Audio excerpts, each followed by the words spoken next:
والاس Johnson نامی ایک امریکی نوجوان نے اپنی زندگی کے حسین ترین ایام ایک ورکشاپ میں لکڑیاں چیرنے میں گزار دیے۔ اس کی جوانی کی بے مہار طاقت پر مشقت اور سخت ترین کام کر کے کچھ زیادہ ہی تسکین پائی تھی، اور آرے پر لکڑیاں چیرتے چیرتے اس کی زندگی کے 40 سال گزر گئے۔ یہ مشقت والا کام کرتے ہوئے والاس جانسن ہمیشہ اپنے آپ کو اس آرے کی مشین پر بہت اہم فرد محسوس کرتا تھا کہ ایک دن آرے کے مالک نے اسے بلا کر ایک تشویشناک خبر دیتے ہوئے کہا، میں تمہیں ابھی اور اسی وقت کام سے نکال رہا ہوں اور کل سے ادھر مت آنا۔ والاس کے لیے یہ خبر کسی مصیبت سے کم نہ تھی۔ وہ وہاں سے نکل کر خالی الذہن اور پریشان حال سڑکوں پر نکل پڑا۔ یہ چیز اسے سب سے زیادہ پریشان کر رہی تھی کہ وہ کس منہ سے جا کر اپنی بیوی کو بتائے گا کہ اس کے گھر کے گزارے کے لیے جو نوکری تھی وہ جاتی رہی تھی، مگر ناچار شام کو لڑکھڑاتے قدموں کے ساتھ اسے گھر لوٹنا ہی پڑا۔ والاس کی بیوی نے والاس کے برعکس نوکری چھوٹنے کی خبر نہایت تحمل سے سنی اور والاس جانسن کی حوصلہ افزائی کرتے ہوئے کہا، کیوں نہ ہم اپنے گھر کو رہن رکھ کر قرضہ اٹھائیں اور تعمیرات کا کام شروع کر دیں۔ اور اس نے واقعی ایسا ہی کیا، اپنے گھر کو رہن رکھ کر کچھ قرضہ اٹھایا اور اس پیسے سے 2 چھوٹے گھر بنائے۔ اس پہلے تعمیراتی کام میں اس کی اپنی محنت اور مشقت زیادہ شامل تھی۔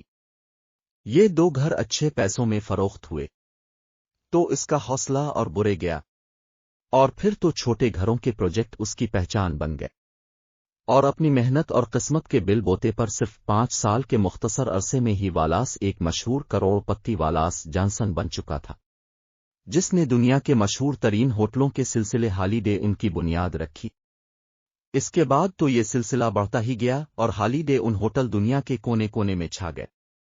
یہ شخص اپنی ڈائری میں یادوں کو تازہ کرتے ہوئے لکھتا ہے کہ اگر مجھے یہ معلوم ہو جائے کہ اس آرا ورکشاپ کا مالک جس نے مجھے کام سے نکالا تھا کہاں رہتا ہے تو میں جا کر اس کا اپنے دل کی گہرائیوں سے شکریہ ادا کروں، کیونکہ اس نے میرے لیے ایسی صورت حال پیدا کر کے بظاہر تو ایسی دردناک کیفیت پیدا کر دی تھی جس نے میرے ہوش و حواس ہی چھین لیے تھے، مگر آج میں نے یہ جانا کہ اگر خدا نے مجھ پر ایک دروازہ بند کیا تھا تو اس کے بدلے ایک نیا راستہ بھی تو کھول دیا تھا جو کہ میرے اور میرے خاندان کے لیے زیادہ بہتر ثابت حوالف۔ جب کبھی بھی ناکامی کا سامنا ہو جائے تو اسے اپنا اختتام نہ سمجھ لو، بس ذرا ہمت اور حوصلے کے ساتھ زندگی کی عطا کردہ دوسری خوبیوں کے ساتھ سوچو اور ایک نئی ابتدا کر لو۔ پرانے وقتوں کی بات ہے، ایک قبیلے کا سردار اپنے گھوڑے پر سوار کسی صحرا سے گزر رہا تھا۔ دوران سفر اس نے ایک شخص کو ریت میں دھنسا پایا۔ اس نیک دل سردار نے نیچے اتر کر اس شخص کے جسم پر سے ریت ہٹائی اور اس بے ہوش آدمی کو ریت سے نکالا، پھر اس کا سر گود میں لیا اور چہرہ ہلایا، ساتھ ساتھ آواز دی۔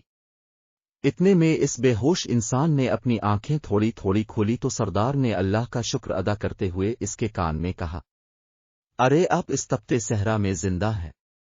تو وہ آدھی کھلی آنکھوں کے ساتھ پانی پانی کی آواز لگانے لگا، کہنے لگا اگر میں نے پانی نہ پیا تو مر جاؤں گا۔ سردار نے فوراً اسے پانی پلایا اور اسے مکمل ہوش میں لایا۔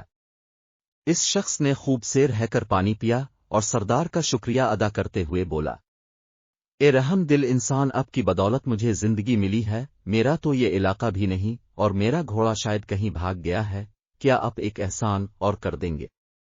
سردار نے پوچھا وہ کیا؟ کہا مجھے قریب کسی گاؤں میں چھوڑ دیں تاکہ میں سواری کا انتظام کر سکوں۔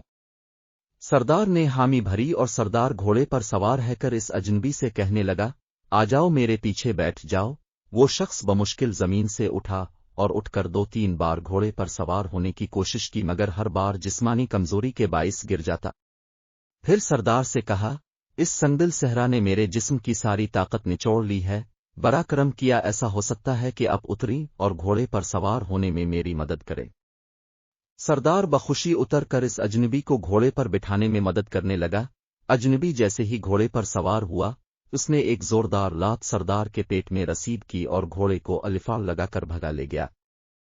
سردار نے پیچھے سے آوازیں دیں تو اس اجنبی شخص نے رک کر کہا، شاید تم شرمندگی محسوس کر رہے ہو کہ ایک اجنبی کے ہاتھوں دھوکہ کیسے کھا گیا، سنو میں تو ایک ڈاکو ہوں اور اس مہارت سے ہی لوٹتا ہوں، یہ مت سوچو کہ میں تمہیں بھیک مانگنے پر بھی گھوڑا واپس کر دوں گا، اب یہ میرا ہے۔